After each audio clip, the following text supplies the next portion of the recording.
Good morning mga kaibigan. Luto tayo ng palukan ng manok. Lagyan na natin ng gulay.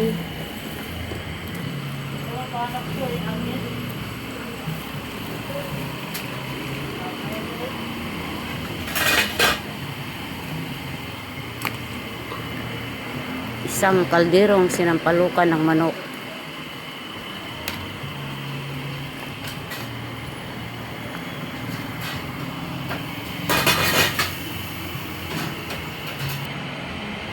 Lagay tayo ng sili pang sigang.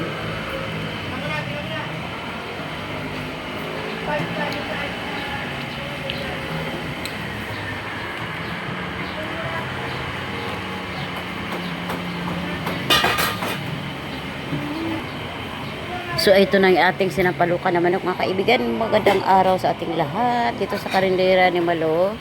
God bless ating lahat. Please pa-share ng aking video.